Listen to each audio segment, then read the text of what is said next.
wabarakatuh. Perkenalkan, nama saya Tiasa Nurdewi, mahasiswi STIT Nihayah. Di sini saya akan menjelaskan mengenai kebutuhan manusia terhadap agama untuk memenuhi tugas ujian akhir semester mata kuliah pengantar studi Islam yang diampu oleh Bapak Haji Iskandar Sulaiman, MPDI.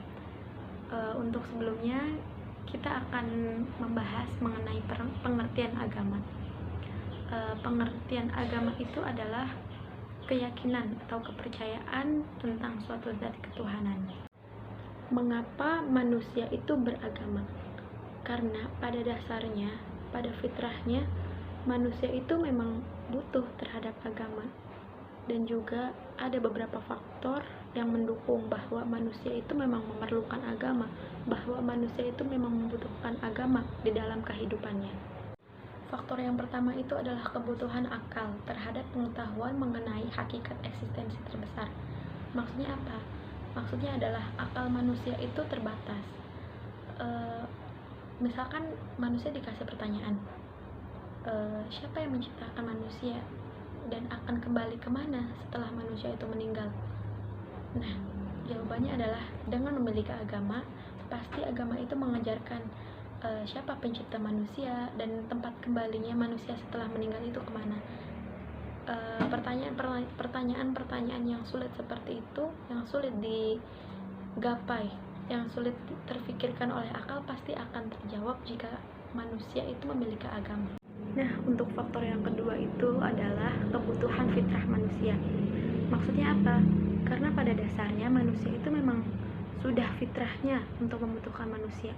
Dengan bukti-bukti atau pada kenyataannya itu manusia memang sudah memiliki kepercayaan tentang zat yang diagung-agungkan.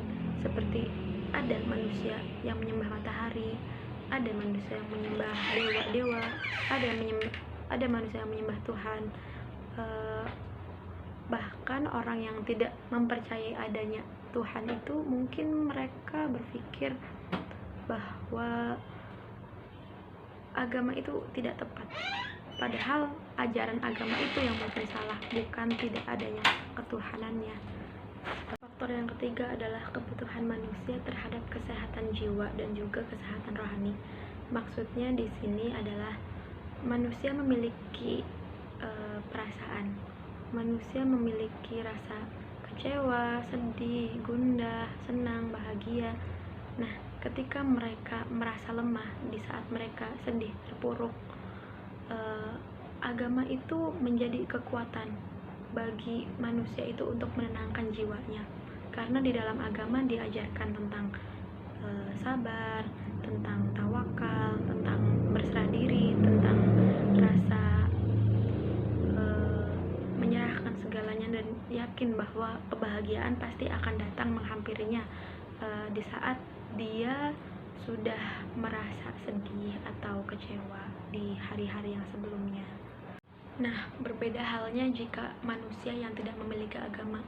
Ketika manusia yang tidak memiliki agama merasa sedih, merasa kecewa, mereka akan cepat merasa putus asa dan paling tidak mereka akan merasa bahwa dirinya itu tidak berguna untuk orang lain, tidak berguna untuk dirinya sendiri. Nah, selanjutnya untuk yang keempat adalah faktor kebutuhan masyarakat terhadap motivasi dan disiplin akhlak.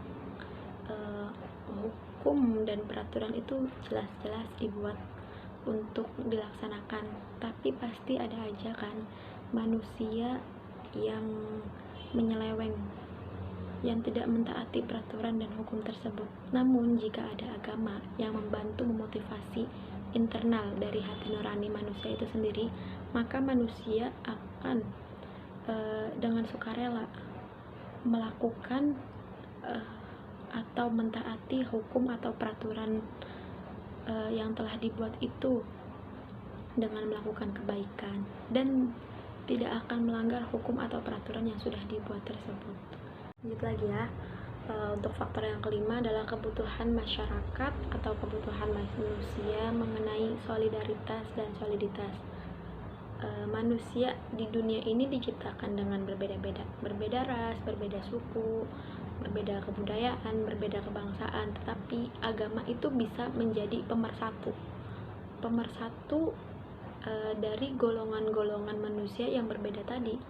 Misalkan di Indonesia banyak banget suku, banyak sekali suku, bangsa, budaya, adat istiadatnya berbeda-beda, tetapi dengan adanya agama, contoh agama Islam, maka orang-orang atau masyarakatnya itu pasti akan mencintai satu sama lain, membela satu sama lain ketika ada masalah, satu masalah timbul contohnya, maka manusia yang beragama Islam ini akan bersatu untuk membela agamanya, seperti itu. Mungkin sekian dari saya untuk pembahasan materi kali ini, kurang lebihnya mohon maaf. Terima kasih. Wassalamualaikum warahmatullahi wabarakatuh.